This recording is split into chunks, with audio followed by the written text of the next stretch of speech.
بسم اللہ الرحمن الرحیم۔ السلام علیکم۔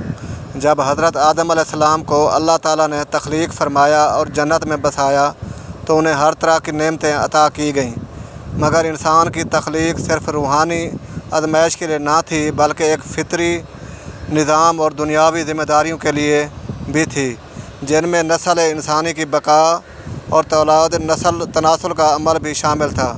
حضرت آدم علیہ السلام اور حضرت حوا علیہ السلام کو اللہ تعالیٰ نے بطور میاں بیوی جنت میں بسایا تاکہ انسان کی تخلیق ایک پاکیزہ اور فطری عمل سے ہو، اور اسی تعلق کے ذریعے انسان کی افزائش کا آغاز ہوا۔ اگرچہ قرآن و حدیث میں صراحت کے ساتھ یہ ذکر نہیں آیا کہ حضرت آدم علیہ السلام کو جنسی عمل کا علم کب اور کیسے ہوا، مگر فطرت اور عقل اس بات کی طرف اشارہ کرتی ہے کہ اللہ تعالیٰ نے حضرت آدم کو نہ صرف دنیا کی چیزوں کا علم عطا کیا بلکہ فطری جذبات و احساسات سے بھی آشنا کیا، جن پر نسل انسانی کی بقا منحصر ہے۔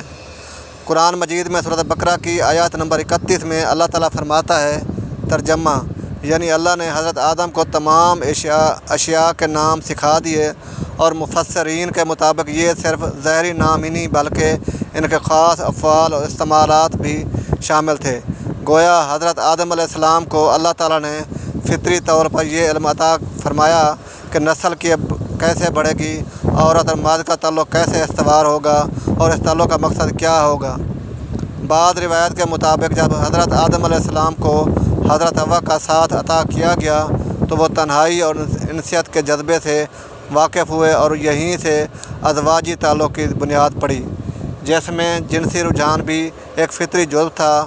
علامہ ابن کثیر اور دیگر مفسرین کی تفاسیر میں یہ بات مذکور ہے کہ اللہ تعالیٰ نے حضرت آدم کو وہ تمام علوم سکھائے جو ایک مکمل انسانی زندگی کے لیے ضروری تھے، اور ان میں ازواجی زندگی اور جنسی تعلق بھی شامل تھا۔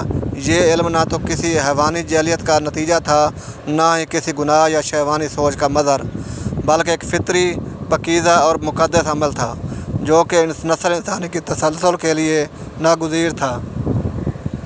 حضرت آدم علیہ السلام کو حضرت حوا کے ذریعے انسیت ملی، محبت ملی، اور اس محبت میں وہ کشش بھی تھی جو کہ میاں بیوی کے درمیان ایک جائز اور فطری تعلق کا سبب بنتی ہے، اور یہی تعلق جب جنت سے نکل کر زمین پر منتقل ہوا تو اس کے تمام تقاضے بھی ساتھ ہی چلے آئے۔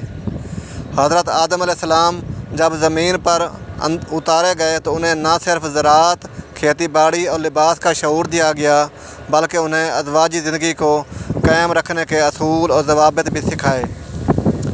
نسل انسانی کے آغاز کے لیے اللہ تعالیٰ نے حضرت آدم اور حضرت حوا کے درمیان وہ قدرتی کشش پیدا کی جو ہر انسان کے اندر فطری طور پر موجود ہوتی ہے، اور اسی کشش سے جسمانی تعلق کی ابتدا ہوئی۔ پھر اللہ تعالیٰ نے ان کے بطن سے نسل انسانی کی تخلیق فرمائی۔ مفسرین کے مطابق حضرت آدم علیہ السلام کو یہ علم بذریعہ وحی الالہام یا فطری جدوان کے ذریعے عطا کیا گیا، کیونکہ وہ پہلے انسان اور نبی تھے، اور اللہ تعالیٰ کا یہ طریقہ ہمیشہ سے رہا ہے کہ وہ اپنے انبیاء کو وہ ہر علم سے پیرامند کرتا ہے جو انسانیت کی رہنمائی کے لیے ضروری ہو۔ اس ضمن میں ایک اور پہلو یہ بھی ہے کہ فطری طور پر انسان کے جسم میں کچھ تبدیلیاں، احساسات اور میلانات موجود ہوتے ہیں جو بلوغت کے بعد نمایاں ہوتے ہیں، مگر چونکہ حضرت آدم اور حضرت حوا کو جنت میں بالغ حالت میں پیدا کیا گیا، اس لیے ان کے اندر یہ جذبات تخلیق کے وقت ہی ودیعت کیے گئے تھے، اور اللہ تعالیٰ نے ان جذبات کی تسکین کے لیے انہیں ایک دوسرے کا لباس بنایا، جیسا کہ قرآن مجید میں ہے۔ ترجمہ لباس کا مفہوم نہ صرف جسمانی پردہ ہے بلکہ قلبی، جذباتی اور جنسی تعلق کا استعارہ بھی ہے۔ اس آیت سے یہ ثابت ہوتا ہے کہ مرد و عورت کا تعلق فطری اور ناگزیر ہے۔ اللہ تعالیٰ نے خود اس کی محبت کو سکون اور رحمت کا ذریعہ بنایا ہے۔ حضرت آدم علیہ السلام کو جب حضرت حوا کی طرف میلان ہوا اور ان کے درمیان ازواجی تعلق قائم ہوا تو اس وقت یہ کوئی معیوب یا شرمندگی کی بات نہ تھی بلکہ یہ ایک پاکیزہ تعلق تھا جس پر نسل انسانیت کی بنیاد رکھی گئی۔ اس تعلق کے بارے میں کچھ روایت میں ہے کہ جب حضرت آدم اور حضرت حوا زمین پر اترے تو ان کے درمیان اللہ کے حکم سے بچوں کی پیدائش کا سلسلہ شروع ہوا، جس میں ہر بار ایک بیٹا اور ایک بیٹی کی پیدائش ہوتی تھی اور ان کی شادی دوسرے حمل کے جڑواں بچوں سے کی جاتی تھی تاکہ خاندان کو افزائش ہو سکے۔ اگر حضرت آدم علیہ السلام کو اس عمل کا شعور نہ ہوتا تو یہ نظام ممکن نہ ہوتا۔ اس سے صاف ظاہر ہوتا ہے کہ اللہ تعالیٰ نے انہیں یہ علم عطا فرمایا تھا۔ پھر انبیاء علیہ السلام کو دیگر انسانوں سے ممتاز کرنے کے لیے اللہ تعالیٰ نے انہیں جو علم دیتا ہے وہ نہایت جامع، گہرا اور فطری اصولوں پر مبنی ہوتا ہے۔ یہی وجہ ہے کہ حضرت آدم نے نہ صرف پہلے انسان تھے بلکہ نبی بھی تھے، اور ان پر اللہ تعالیٰ کی طرف سے براہ راست ہدایت نازل ہوتی تھی۔ اس ہدایت میں وہ ہر بات شامل تھی جو انسانی زندگی کے لیے ناگزیر تھی، خواہ وہ عبادت سے متعلق ہو یا معاملات سے یا ازواجی زندگی سے۔ یہی وجہ ہے کہ ان کے بعد آنے والے تمام انبیاء نے بھی اپنے اپنے زمانے کے مطابق ازواجی زندگی کے آداب، جنسی طہارت اور تعلقات کے اصول سکھائے، اور یہ تمام علم حضرت آدم علیہ السلام سے منتقل ہوا۔ بس یہ کہنا غلط نہ ہوگا کہ حضرت آدم علیہ السلام کو جنسی عمل کا علم براہ راست اللہ تعالیٰ کی عطا کردہ فطری بصیرت، وحی اور تجرباتی مشاہدے سے حاصل ہوا، جو کہ ان کی ازواجی زندگی، نسل کی افزائش اور انسانی فطرت کی تکمیل کے لیے نہایت اہم اور لازمی تھا۔ اور یہ علم محض حیوانی جرات کا نتیجہ نہیں تھا بلکہ اللہ کی طرف سے سکھایا گیا ایک باوقار، مقدس اور شعوری عمل تھا جو انسان کی پیدائش، خاندان کے قیام اور معاشرتی نظام کے تسلسل کا باعث بنا، اور اسی علم کے ذریعے انسان آج بھی اپنی نسل کو آگے بڑھا رہا ہے۔ اور اسی علم کی بنیاد پر اسلامی تعلیمات نے جنسی تعلق کو نکاح کے مقدس بندھن میں باندھ کر اسے عبادت کا درجہ دے دیا، جس کی ابتدا خود حضرت آدم علیہ السلام کی زندگی سے ہوئی۔ حضرت آدم علیہ السلام کی حضرت حوا کے ساتھ پہلی زفاف۔ حضرت آدم جب نیند سے جاگے تو دیکھا ان کے ساتھ ایک ان کی جیسی مخلوق لیٹی ہے، لیکن ان کے اعضاء تھوڑے مختلف ہیں۔ اس لمحے اللہ نے شہوت کو پیدا کیا، جیسے آدم کے دل میں اس عورت کو چھونے کی چاہت پیدا ہوئی۔ آدم نے سب سے پہلے حوا کے جس عضو کو پکڑا، بسم اللہ الرحمن الرحیم۔ نسل انسانی کے وجود میں آنے سے پہلے 2000 قبل رب العزت نے کائنات کو تخلیق فرمایا، زمین پر جنات کو حکمرانی دی جو آگ سے پیدا کیے گئے تھے، اور آسمانوں پر نور سے پیدا کیے گئے فرشتے اور ملائکہ تھے، اور ہر وقت عبادت الہی میں مصروف رہتے۔ جنات آگ سے پیدا ہونے کی وجہ سے آتش مزاج کے حامل تھے، سرکشی، بغاوت، دنگا فساد اور خون روزی ان کی سرشت میں شامل تھی۔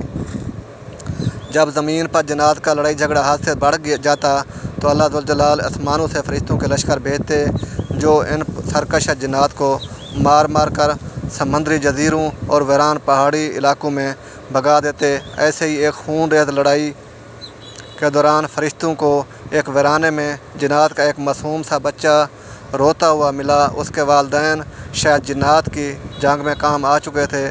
فرشتوں کو اس معصوم صورت جن بچے پر ترس آ گیا، چنانچہ رب کائنات کی اجازت سے فرشتے اس بچے کو آسمانوں پر لے آئے، جہاں وہ اللہ تعالیٰ کی عطا کردہ ذہانت کے بنا پر بہت جلد ملک الموت کے نام سے پکارا جانا لگا۔ سعید بن مسیب فرماتے ہیں کہ یہ آسمان دنیا میں فرشتوں کا سردار تھا۔ ایک صبح کا ذکر ہے، فرشتے ہنستے معمول عبادت الہی میں مصروف تھے کہ اچانک عرش الہی سے ایک حکم فضا میں بلند ہوا، میں زمین پر اپنا نائب بنانے والا ہوں۔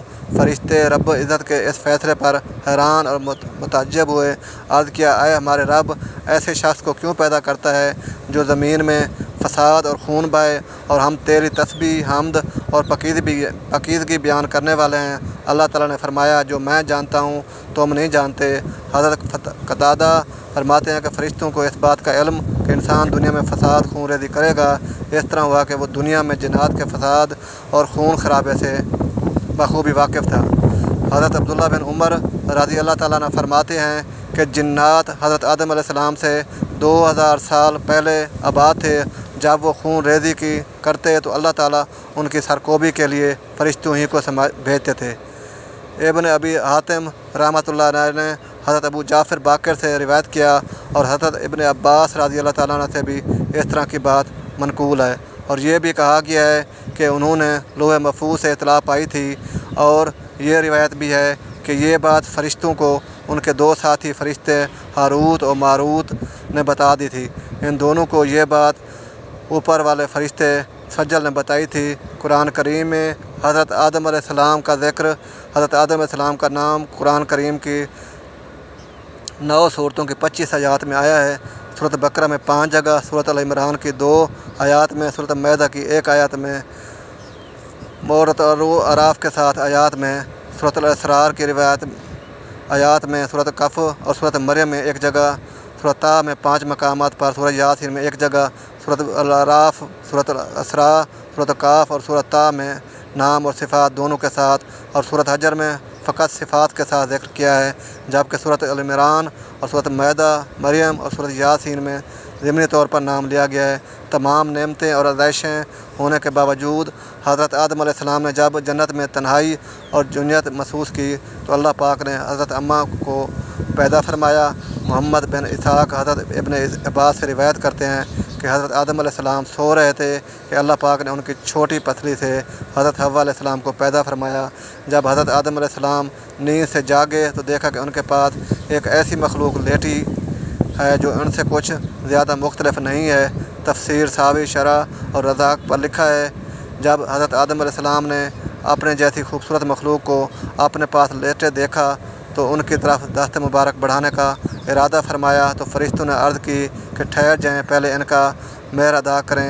آپ علیہ السلام نے فرمایا ان کا مہر کیا ہے؟ فرشتوں نے عرض کیا ان کا مہر یہ ہے کہ آپ ہمارے سردار محمد مصطفیٰ صلی اللہ علیہ وسلم پر 10 مرتبہ درود پاک پڑھیں۔ چنانچہ آپ علیہ السلام نے درود پاک پڑھا اور فرشتوں کی گواہی سے آپ علیہ السلام کا حضرت اماں علیہ السلام سے نکاح ہو گیا۔ روایت میں یہ ہے کہ حضرت آدم علیہ السلام اور حضرت حوا علیہ السلام 60 سال تک جنت میں رہے، لیکن ان کے حق زوجت ادا کرنے کا حکم نہ تھا اور نہ ہی بچہ پیدا کرنے کا۔ حضرت آدم اور حضرت حوا علیہ السلام بڑے آرام و سکون سے جنت میں رہنے لگے۔ اس عرصہ میں روح پرور جنت کے کسی بھی حصے میں جانے پر پابندی نہ تھی سوائے شجر ممنوعہ کے۔ شیطان اب ان دونوں کا کھلا دشمن تھا اور اپنی سزا کا بدلہ لینے کے لیے بے قرار بھی اس کی شدید خواہش تھی کہ یہ اللہ کے حکم کی خلاف ورزی کریں۔ پھر شیطان نے ان دونوں کے دلوں میں وسوسہ ڈالا تاکہ ان کی شرمگاہ ہیں جو ایک دوسرے سے پوشیدہ ہیں بے پردہ ہو جائیں۔ حضرت آدم علیہ السلام اور حضرت حوا کے جاسوسوں کے متعلق لباسوں کے متعلق یہاں پردہ کی روایت میں ایک روایت تو یہ ملتی ہے کہ جنت میں ان دونوں کا لباس بھی جنتی تھا جس میں ان دونوں کے سروں پر تاج بھی تھا، جبکہ دوسری روایت کے مطابق ان کے جسم جنتی درختوں کے پتے تھے جن سے ان کے ستر ایک دوسرے سے پوشیدہ تھے۔ اب شیطان روز ان کے دلوں میں وسوسے ڈالتا اور ایک دن کہنے لگا تمہارا رب نے تم دونوں کو اس درخت سے اس لیے منع فرمایا ہے کہیں یہ پھل کھا کر تم دونوں فرشتے نہ ہو جاؤ، یہ کہیں ہمیشہ زندہ رہنے والوں میں نہ ہو جاؤ۔ شیطان کی شیطانی اور بہکاوی باتیں سن کر حضرت حوا سوچنے پر مجبور ہو گئیں۔ آخرکار شیطان کی مسلسل کوششیں اور سازشیں رنگ لے آئیں۔ اس نے حضرت حوا کو پھل کھانے پر راضی کر لیا۔ ایک دن حضرت حوا نے حضرت آدم علیہ السلام سے کہا کہ ہم اس شجر ممنوعہ کا ذرا سا حصہ کھا کر تو دیکھیں آخر وہ کیا راز ہے جو اللہ نے اسے کھانے سے منع فرمایا ہے۔ شروع میں تو حضرت آدم علیہ السلام اس کے لیے قطعی طور پر تیار نہ تھے، لیکن پھر حضرت حوا کے مسلسل اصرار پر بادل ناخواستہ وہ بھی راضی ہو گئے۔ خیر حضرت آدم و حوا پھل کھانے پر تیار ہوئے۔ ابھی پوری طرح پھل چکھا بھی نہیں تھا کہ ان کی شرمگاہیں ایک دوسرے پر عیاں ہو گئیں، جس پر دونوں نے پریشانی کے عالم میں جنت کے درخت کے پتے توڑ کر اپنا بدن چھپایا۔ اللہ نے ان دونوں کو پکارا اور فرمایا کیا میں تم کو منع نہیں کیا تھا کہ اس درخت کا پھل نہ کھانا اور شیطان کے ورگلانے میں نہ آنا؟ یہ تمہارا کھلا دشمن ہے۔ دونوں نے جب اللہ کی پکار سنی تو رب خوف الہی کے کانپ اٹھے۔ اللہ پاک فرمانے لگے اب تم دونوں ایک خاص مدت تک زمین پر رہو گے، جہاں تم ایک دوسرے کے دشمن ہو گئے وہاں ہی مرنا ہے، اسی میں پھر پیدا ہونا ہے۔ پھر دونوں کو زمین کی طرف روانہ کر دیا گیا۔ روایت میں ہے کہ حضرت آدم علیہ السلام ہند میں جبکہ حضرت حوا کو جدہ میں اتارا گیا۔ دونوں ایک دوسرے کو ڈھونڈنے لگے لیکن ایک دوسرے کو ڈھونڈ نہ پائے۔ حضرت سعدی لکھتے ہیں کہ حضرت آدم علیہ السلام جب ہند میں اترے تو ان کے پاس حجر اسود اور جنت کے درختوں کے پتے بھی تھے جن کو انہوں نے زمین پر پھیلا دیا۔ حضرت ابن عباس سے مروی ہے کہ حضرت جبرائیل علیہ السلام حضرت آدم علیہ السلام کے پاس آئے اور گندم کے ساتھ دانے ساتھ لائے۔ حضرت آدم نے پوچھا یہ کیا ہے؟ عرض کیا یہ اس درخت کا پھل ہے جس سے آپ کو روکا گیا تھا لیکن آپ نے تناول فرمایا تو اب میں اس کا کیا کروں؟ عرض کیا ان کو زمین میں بو دیجئے۔ حضرت آدم علیہ السلام ایک طویل عرصے تک اللہ کی بارگاہ میں روتے رہے۔ ایک دن اللہ پاک کو حضرت آدم علیہ السلام کے گریہ سائی پر رحم آیا تو اللہ پاک نے حضرت جبرائیل علیہ السلام کو بھیجا کہ آدم کو معافی کی خوشخبری سنا دو۔ حضرت آدم خوشی سے سرشار بارگاہ خدا بندی میں سر پر سجود ہو کر شکر بجا لائے۔ پھر حضرت جبرائیل علیہ السلام نے لے کر مکہ آئے جہاں حضرت آدم نے کعبہ شریف کی بنیاد رکھی اور حجری اسود کو کعبہ کی دیوار پر نصب فرمایا، اس کا طواف کیا۔ طواف سے فارغ ہو کر حضرت جبرائیل علیہ السلام انہیں جبل عرفات پر لے گئے جہاں حضرت ہوا تشریف فرما تھیں، لیکن طویل عرصے کی جدائی اور حالات میں بہت سا جسمانی تغیرات پیدا کر دیے تھے، چنانچہ دونوں ایک دوسرے کو پہچان نہ پائے، جس پر حضرت جبرائیل علیہ السلام نے دونوں کا تعارف کروایا۔ ناظرین، یہی وہ رات تھی جب پہلی دفعہ آپ کو حیض بھی آیا اور اللہ پاک کے حکم سے پھر حضرت آدم اور ہوا کو کثیر اولاد ہوئی۔ حضرت اماں ہوا کے حمل سے جڑواں بچے پیدا ہوتے تھے جن میں ایک لڑکا اور ایک لڑکی ہوتی تھی، جبکہ آپ دوسری دفعہ امید سے ہوتی تو پھر ایک لڑکا لڑکی پیدا ہوتے۔ اسی طرح پہلے حمل سے پیدا ہونے والا بیٹے کی شادی دوسرے حمل سے پیدا ہونے والی بیٹی سے کر دی جاتی تھی، یعنی ایک حمل سے پیدا ہونے والے بچے سکے بہن بھائی قرار پائے۔ ناظرین، یہاں آپ کو ایک بات بتاتے چلیں کہ اللہ تعالیٰ نے حضرت ہوا کو خود ہی حضرت آدم کی زوجیت کے لیے پیدا فرمایا تھا، اس لیے نکاح پڑھانے کی ضرورت نہیں تھی، بلکہ اللہ پاک نے فرشتوں کی گواہی میں حضرت ہوا کو حضرت آدم کی زوجہ بنا دیا تھا، اور قرآن پاک میں اللہ پاک نے حضرت ہوا کے لیے زوجہ حضرت آدم کا لفظی استعمال کیا ہے۔ ناظرین، فرشتے حضرت آدم کی پیدائش سے آزمائے گئے، جب انسان کو بھی اللہ پاک آزمائش میں مبتلا کرتا ہے، کون فرما برداری کرتا ہے اور کون نافرمانی کرتا ہے، اور جو دنیا آخرت کے بارے میں غور و فکر کرتا ہے وہ ایک دوسرے پر فضیلت جان لیتا ہے اور پہچان لیتا ہے کہ دنیا آزمائش کا گھر اور فنا ہونے والی چیز ہے، جبکہ آخرت بدلے کا ہمیشہ باقی رہنے والا گھر ہے۔ لہذا ناظرین، ہمیں چاہیے کہ ہم ان لوگوں میں سے ہو جائیں جو دنیا کی ضرورت آخرت کی ضرورت پر وار دیتے ہیں، اور بے شک نیکی کی توفیق اللہ پاک کی طرف سے ملتی ہے۔ اللہ پاک مجھے اور اس ویڈیو کو دیکھنے والے تمام افراد کو گناہوں سے دور رہنے اور نیک اعمال کرنے کی توفیق عطا فرمائے، آمین۔ ناظرین، کمنٹ باکس میں اللہ تعالیٰ کے اعلان ناموں میں سے ایک نام ضرور ٹائپ کریں۔ دعا ہے کہ رب کعبہ میرا سنانا اور آپ کا سننا اپنی پاک اور بلند بارگاہ میں قبول و منظور فرمائے، جو مانگا مقدر فرمائے اور جو نہیں مانگ سکے بن مانگے عطا فرمائے۔ اللہ پاک آپ کے سب کو خوش اور آباد رکھے، ہمیشہ ہنستے اور مسکراتے رہیں۔ ملتے ہیں انشاءاللہ ایک اور ویڈیو کے ساتھ، تب تک کے لیے اللہ حافظ۔